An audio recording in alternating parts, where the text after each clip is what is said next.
নমস্কার। শুরু করছি গপ্প বাসর।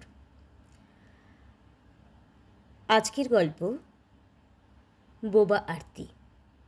কলমে পলাশ হালদার, কণ্ঠে আমি মনিকা। জঙ্গল ঘেরা ছোট্ট গ্রাম পার্বতীপুর। তারই এক প্রান্তে ছোট্ট বেড়ার ঘরে একমাত্র ছেলে বীরসাকে নিয়ে থাকে কাঞ্চন মান্ডি। সবাই বলে কাঞ্চন মান্ডির নাকি মাথা খারাপ। কিছু জিজ্ঞাসা করলে উল্টোপাল্টা উত্তর দেয়। আর তার সেই পাগলামি সংক্রমিত হয়েছে তার শিশুপুত্রের মধ্যেও। কিন্তু কিভাবে যে সে পাগলি হলো সেটা কেউ জানে না। একদিন আমার প্রিয় ভাই অমিয়কে নিয়ে পাড়ি দিলাম জঙ্গলের কোলে অবস্থিত পার্বতীপুরের উদ্দেশ্যে। দীর্ঘ নদীপথে ভুটভুটি করে যখন আমরা চলেছি, প্রকৃতির সেই রূপ ভোলার নয়। সরু নদী এঁকে বেঁকে এগিয়ে চলেছে। নদীর দুপাশের চরে ম্যানগ্রোভ জাতীয় উদ্ভিদের সারি। সেই গাছের শাখায় পাখিদের কিচিরমিচির আওয়াজ এক অদ্ভুত টান সৃষ্টি করেছে।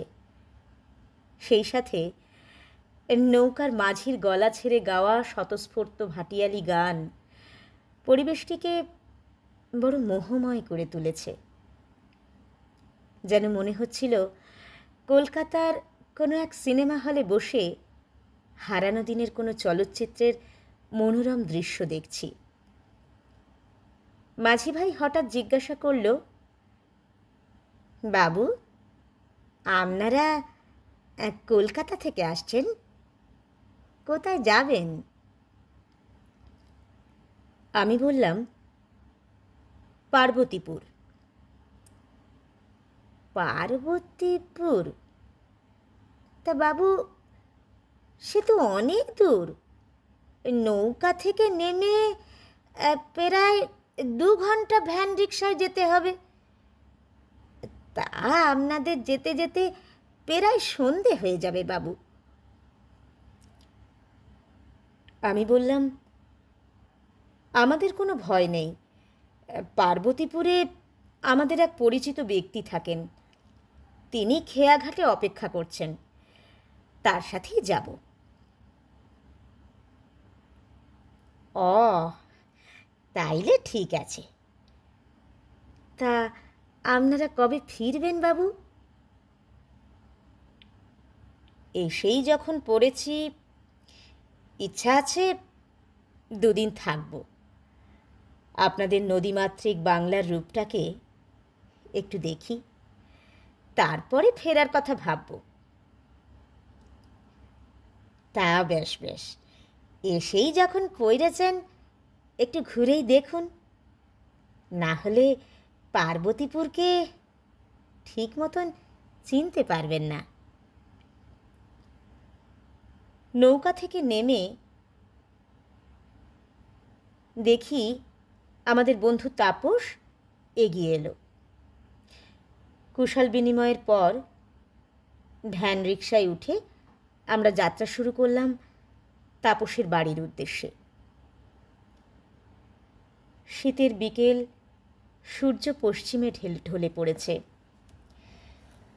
আর তার প্রভা এসে পড়ছে আমাদের চোখে মুখে। গ্রাম্য ইটের পথ ধরে ধীর গতিতে এগিয়ে চলেছে ভ্যান রিক্সা। রাস্তার দুপাশে গাছের সারি, তারপর দুধারে দিগন্ত বিস্তৃত সবুজ মাঠ। একটানা হাওয়ায় শরীর ও মনে এক অদ্ভুত ভালো লাগা সৃষ্টি করছে।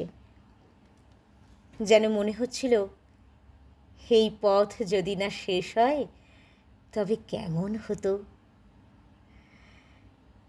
চলার পথে বন্ধু তাপস বলছিল, সেখানকার মানুষের জীবনযাত্রার করুণ কাহিনী। কোনো মানুষের হঠাৎ করে কোনো রোগ শোক বা বিপদ হলে এই দ্বীপের মধ্যেই অসহায়ের মতো তাদেরকে মৃত্যুর কোলে ঢলে পড়তে হয়।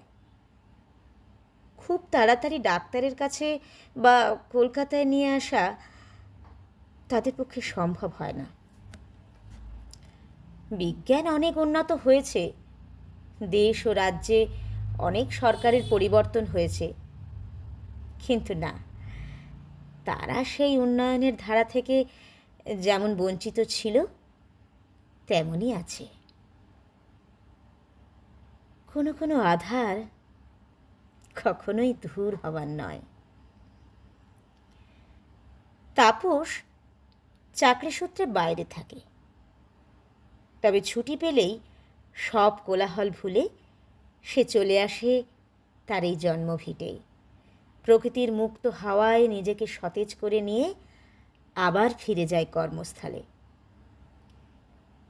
3 দিনের নির্ভেজাল ছুটি কাটানো ও আড্ডা মারার উদ্দেশ্যে তাপস ডেকেছিল অমিয় আর আমাকে।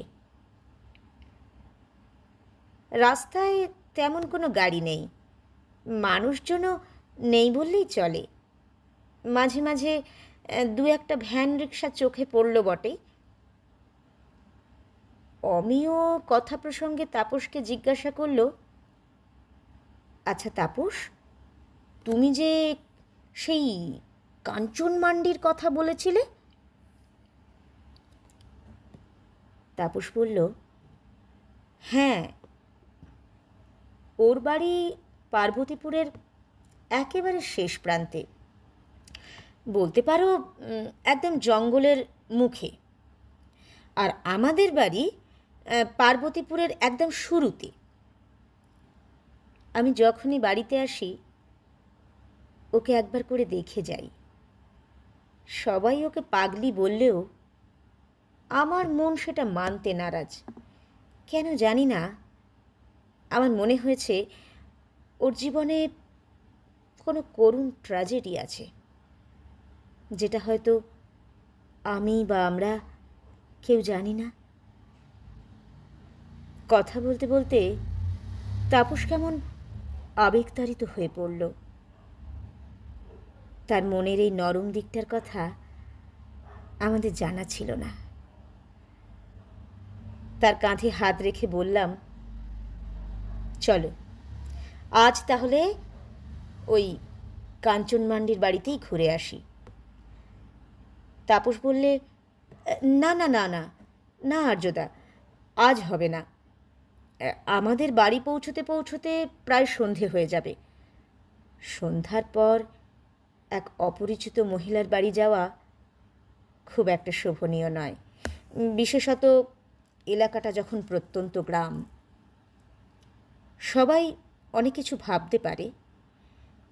কাল বিকেলের দিকে ধীরে সুস্থে না হয় যাব।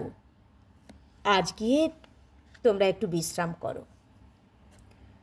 কথায় কথায় পৌঁছে গেলাম তাপসের বাড়ি। দীর্ঘ পথের ক্লান্তি দূর করতে তাড়াতাড়ি নৈশভোজ সেরে আমরা ঘুমিয়ে পড়লাম। আজকের পর্ব এই পর্যন্ত। এর পরের অংশ শুনব আগামী পর্বে। অপেক্ষায় থাকুন। নমস্কার।